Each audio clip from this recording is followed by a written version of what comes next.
Esse vídeo vai acontecer agora! E vocês nem estão entendendo por que eu tô falando isso, porque vocês não sabem, né? Eu já gravei esse vídeo outras 2 vezes, só que aí eu demorei pra editar, perdi o timing, achei que eu tinha outras coisas pra acrescentar, por isso estou aqui de novo gravando o vídeo outra vez, e dessa vez vai. E hoje a gente vai falar aqui do quê? De Skatolov, os últimos lançamentos do Skatolov.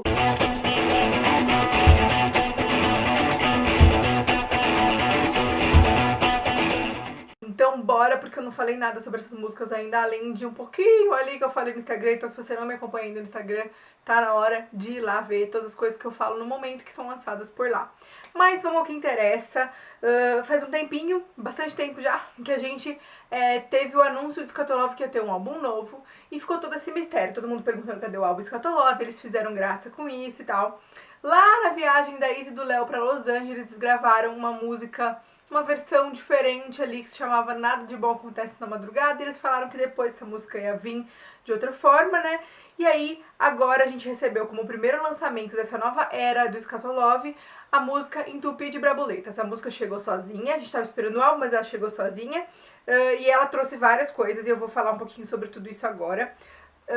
Primeiro eu quero falar um pouco sobre esse lançamento sozinho, né? Foram 3 músicas até então lançadas de forma única, soltas. E agora a gente acabou de receber da banda o anúncio de que o álbum vai ser lançado na sexta-feira, Dia dos Namorados. E eu tô bem feliz com isso, então vamos recapitular, né? Quando lançou Entupido de Brabuletas, a gente recebeu uma música muito diferente do que a gente tava acostumado a ver com o Skatolov. Pera lá, tem seus elementos da banda, a gente consegue identificar muita coisa ali. Primeiro que a gente tá falando de vozes que são muito inconfundíveis. A voz da Izzy e a voz do Léo, a gente escuta, a gente sabe que são eles, não tem como. E quando a gente fala de Léo, né, de Leonardo Ramos, a gente também fala de várias coisas que estão dentro desse artista maravilhoso, incrível, completo que a gente tem aqui nesse nosso Brasil. Então o Léo tem várias características que são muito dele. Várias coisas que o Léo faz em vários projetos tem aquilo ali. Então, às vezes, pode até se confundir, tanto que aqui nesse primeiro momento eu achei Entupido de Brabuletas bastante super combo, por conta de alguns elementos que a gente encontra aqui na música, que a gente encontra em algumas músicas da Super também, mas, na verdade, isso é a marca do Léo dentro de um trabalho. E como que a gente vai identificar que esse trabalho não é de um projeto, mas é do outro? Com outros elementos que estão acompanhando aquele ali. Então eu acho que aqui a gente tem bastante a carinha de Super, mas a gente tem a voz da Isa muito forte e muito icônica. Mais uma vez também letras que são mais do que elas estão dizendo ali. Isso acho que vai acontecer em qualquer trabalho que o Léo puser a mão. Skatolov tem muito isso, Super Combo tem muito isso, mas Skatolov é ainda mais forte de letras que dizem mais do que as palavras literalmente querem dizer, né? E aí nesse primeiro momento eu fiquei um pouquinho... eu tive um pouco de dificuldade pra encontrar o que essa música tava dizendo. Pra mim ela não foi uma música que me impactou tanto, porque ela não me trouxe muito. Ela foi uma música que eu achei divertida, teve algumas coisas que eu não curti tanto assim. Eu não consigo gostar de reggae, gente, nem um pouco. Então assim, aquelas pegadinhas de reggae que o Léo tá bastante a fim de fazer em várias coisas agora, desculpa, mas assim, pessoalmente não me agrada. Só que aí outras coisas que acompanham uma música, elas me fazem ignorar essa parte que não me agrada para que eu goste do todo. Isso acontece, por exemplo, quando a gente fala de Super Combo, lá em Robozinho e Meu Colorista, que são curiosamente as minhas músicas preferidas, Já Deus Aurora, e as duas têm essa pegadinha de reggae, mas todo o resto que elas trazem me encantam muito mais do que isso me incomoda, sabe? Só que aqui eu encontrei muito tempo de incômodo. Demorou pra eu me acostumar com essa música, demorou pra eu gostar dela. E pra mim, talvez tenha sido uma questão de... Ela foi lançada sozinha, ela é muito diferente e eu não tinha entendido ainda o que ela trazia. Mas eu gostei, né? A gente foi acompanhando, eu continuei ouvindo e tal, demorou pra eu poder postar lá no Instagram. Eu fiz o Brabuletas Challenge, então, tipo, no fim das contas eu acabei pegando gosto por ela, mas não da mesma forma que os outros trabalhos de Skatolov me deixam empolgada. Agora eu quero falar um pouquinho sobre essa questão de lançar a música sozinha, né? O porquê que isso me atrapalha pessoalmente como consumidora de música e o porquê que talvez seja bom para os músicos. Quando a gente fala de um álbum lançado todo sozinho, ele precisa de muita coisa para ele se manter na boca das pessoas por muito tempo.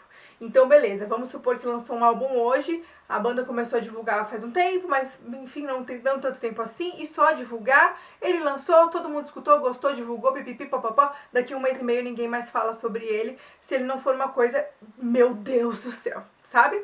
O que a Fresno fez com Sua Alegria Foi Cancelada? Antes de Sua Alegria Foi Cancelada ser lançado, desculpa introduzir Fresno aqui, mas é que é uma referência muito forte pra mim. Antes de Sua Alegria Cancelada ser lançado, a Fresno trabalhou na identidade visual e no suspense daquilo ali por muito tempo, de forma muito forte e que intrigava muitos fãs. Não só os fãs, como novas pessoas. A Fresno conseguiu trazer pessoas, muitas pessoas novas pra banda com Sua Alegria Foi Cancelada. Então a gente tem pessoas que ouviam Fresno há muito tempo atrás e pararam, e agora, como eles estavam na boca do povo, voltaram. A gente tem os fãs que nunca deixaram de ser fã, e a gente tem também as pessoas novas. Porque eles trabalharam naquilo ali por muito tempo e com material extra dos álbuns. Teve podcast, teve uma identidade visual pesadíssima e um trabalho em redes sociais muito diferente e muito bem trabalhado. A gente teve clipes lançados no IGTV, então tudo ali estava conversando para que aquilo ficasse por muito tempo sendo falado nas redes sociais, na internet, no que a gente está vivendo mais hoje. Então, para você lançar um álbum completo sozinho e manter ele por muito tempo sendo falado e fazer com que ele bombe tanto quanto Sua Alegria Foi Cancelada bombou, ele precisa de muitas coisas mesmo juntas. Então eu acho que aqui a estratégia do Skatolov foi outra, lançar músicas sozinhas para que o Skatolov e esse novo projeto seja falado por muito tempo, porque a gente tá com uma música, primeiro a gente tá com a novidade de que vai ser lançado um álbum, então a gente tá falando disso. Daí lança uma música, a gente escuta, analisa ela, fica muito tempo pensando nela, tá falando, daqui a pouco o anúncio de uma segunda, e aí até lançar essa segunda a gente tá falando das duas coisas, e aí lança, e a gente fala das duas e espera a terceira. Então você vê como isso aqui cria muito tempo de marketing em cima daquilo, e beleza, os fãs que já são fãs, que já foram conquistados, que já gostam, eles estão ali esperando, e eles vão escutar aquilo ali pra sempre, e eles vão divulgar aquilo ali, mas essa é a galera que já existe, não que ela não seja importante, mas conquistar novas pessoas dentro do mundo artístico é muito importante sim. Isso não menospreza os outros, sabe? Então eu acho que foi uma estratégia muito legal da banda de se manter sendo falada, ainda mais no momento de quarentena que a gente tá consumindo muito rápido. Então tá, uma vez discutido estratégias e por que eles foram lançando assim, isso é a minha visão, tá? Pode ser que seja completamente diferente o motivo deles terem feito isso e eu viajei na maionese, mas faz muito sentido pensar assim. Agora eu vou falar por que isso pessoalmente me incomoda um pouco. Quando eu não tenho o álbum completo pra ouvir e pra fazer ligações, me atrapalha de descobrir o que aquilo ali tá querendo dizer. Mas ao mesmo tempo eu fico muito curiosa para os próximos lançamentos para poder conectar as coisas e entender aquilo ali como uma obra completa. Eu gosto de álbuns que tem músicas sozinhas e que funcionam muito bem sozinhas, mas eu gosto mais ainda daquelas que, além de funcionar bem sozinhas, quando elas estão juntas, elas formam um negócio muito diferente, muito incrível. E conforme foram lançando as outras duas músicas, eu percebi que esse álbum vai ser assim. E ontem, quando eu vi, ontem do dia que eu tô gravando, eu acho que eu vou postar esse vídeo hoje mesmo, mas eu não tenho certeza. Quando eu vi o nome do álbum, eu tive certeza de que ele tá falando do que eu imaginava. Vamos lá pra Soneca agora, depois já falei muito, meu Deus do céu. Quando lançou Soneca, eu, tipo, zero gostei. Vou ser muito sincera com vocês aqui, tá, gente? Não zero, porque eu gosto deles e eu sempre vou gostar um pouco. Mas foi uma música que eu escutei uma vez e cansei, não quis escutar mais. Só que eu me forcei a escutar mais pra absorver mais dela. E aí eu fui acostumando com ela. Ela tem ainda mais forte essa coisa do reggaezinho. E aqui a voz da Isa aparece do jeito que a gente mais é impactado pro final. Então, na música inteira, ela tá sendo cantada de forma mais morna, mais repetitiva, mais tiriri. Quando chega ali mais pro final, que a Isa dá uns que a gente, tipo, é isso aqui que eu quero escutar. Aí ela te conquista mais, pelo menos comigo. A letra dela é muito legal e tem tudo a ver com o momento que a gente tá vivendo. E isso é muito curioso, porque eles escreveram antes. Eles não escreveram essa música de um dia pro outro, pelo menos é o que eu acho, né? O álbum já estava sendo falado faz muito tempo, então Soneca não foi escrita assim que a gente teve um momento de quarentena. Mas ela combina muito e ela me lembra um pouco o Bonsai, não tem como não lembrar. Só que aqui é mais forte ainda essa questão de sono, preguiça, dormir, não quero sair de jeito nenhum. Num momento que a gente não pode sair, então é muito curioso essa música ter sido lançada agora. E aí, beleza, escutei, achei ok, interliguei pouca coisa com a primeira música, daí veio Nada de Bom Acontece de Madrugada de novo, dessa vez na versão que vai, definitiva, né, a versão que vai ser mesmo a música. E aí, minha cabeça fez assim, ó. É sobre histórias fantásticas de um universo de contos de fadas também misturada com um pouquinho de horror. é tudo sobre isso. Porque ali eles falam sobre espetar o dedo, e aí me veio, eu preciso escutar Soneca de novo porque tem alguma coisa aqui. E aí eu escutei Soneca de novo sem ficar emburrada de que era um reggaezinho. E aí eu prestei atenção na música e no começo ela já fala Branca de Neve, então é claramente sobre o Soneca anão, né? Não é sobre só tirar uma soneca. Então ela fala sobre ter preguiça e sono, mas ela tá falando sobre um personagem de um conto de fadas clássico. E aí ali a gente fala sobre espetar o dedo, e aí a gente fala também lá na primeira música de que os contos de fadas viraram pesadelos, e aí tipo assim, tudo de repente começa a fazer sentido e eu fico, pelo amor de Jesus, eu preciso desse álbum completo. Então, quando Nada de Bom Acontece de Madrugada, versão definitiva, lançou, aí eu fui realmente tipo pega pelo projeto.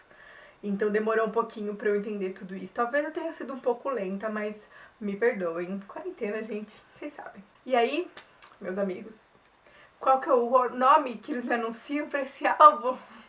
Cavalice no País das Maravilhas. Alice no País das Maravilhas é a minha história favorita de contos de fadas, né? É o meu livro preferido, se a gente for falar de livro mesmo, de Lewis Carroll, mas eu não vou ficar abrindo tanto essa discussão aqui, porque senão, meus anjos, eu posso ficar aqui falando por, assim, o ano inteiro. Mas eu tenho tipo umas, ali naquela estante ali atrás, que estão vendo?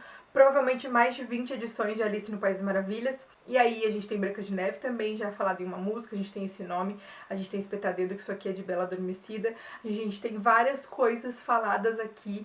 A gente tem uma parte meio puxada pro terror, puxada pro obscuro. E todos esses contos de fadas têm seu lado darkness, sabe? Então, tipo, mano, quando eu vi esse nome, eu fiquei assim...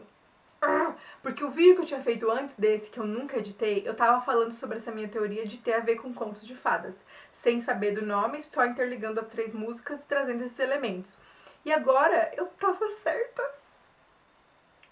Talvez eu esteja muito empolgada com isso, todo mundo percebeu antes, mas enfim, só quero conversar, gente. Então, o que eu tô agora? Muito ansiosa pra sexta-feira, pra chegar o lançamento desse álbum completo, pra eu escutar tudo repetidamente, assim, na sequência, várias e várias vezes, e entender o que tudo isso quer dizer. Eu não vou dizer pra vocês que essas 3 músicas me pegaram mais do que as músicas anteriores, né, as músicas do Lady Muffin, porque não é verdade. Eu amo Lady Muffin e todas as vezes que eu fui escutar essas 3 músicas pra poder pegar referência, pra poder fazer esse vídeo, quando no aleatório começava outra música, né, começou, uma das vezes que eu comecei a escutar, depois de Soneca, eu acho, começou, ao invés de Nada de Bom Acontece na Madrugada, começou Terminal. Terminal é a minha música preferida do Scatolove, e aí eu comecei a escutar o Lady Muffin inteiro e ficar tipo, mas eu amo tanto que...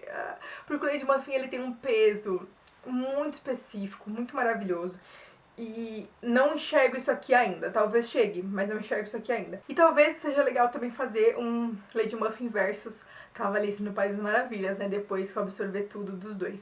Mas, então, essas músicas, elas não são das minhas preferidas, mas eu já gosto muito de todas. A que eu menos gosto é Soneca, a que eu mais gosto é Nada de Bom Acontece de Madrugada. Tô muito ansiosa pra ouvir o álbum inteiro. Adoraria ter escutado antes pra poder fazer um vídeo pra vocês assim que o álbum saísse também, sabe? Tipo, escutar antes de vocês, né, ter esse spoiler pra poder produzir conteúdo, mas como não acontece isso, eu vou produzir da forma que dá. Por isso que esse vídeo também tá tão atrasado, tem muita coisa que eu achei que não precisava correr pra fazer, porque vocês já estavam escutando, vocês já estavam tirando as próprias conclusões, só que agora eu precisava conversar com alguém sobre tudo isso. Espero que vocês tenham gostado do vídeo, espero que vocês assistam, passem pros seus amigos, e sexta-feira, quando o álbum lançar, eu vou estar escutando super, e aí depois que ele terminar, que eu terminar de absorver tudo, eu vou fazer um vídeo também o mais rápido possível de análise pós-lançamento do álbum completo. Tá bom? É isso, não esquece de dar o seu like, esse vídeo ser espalhado para as pessoas, pra gente crescer aqui. Se inscreve aqui se você não for inscrito, espalha esse vídeo, comenta aqui, vamos discutir, vamos conversar junto quais foram as suas impressões, o que você concorda comigo, o que você discorda, e até mais. Tchau!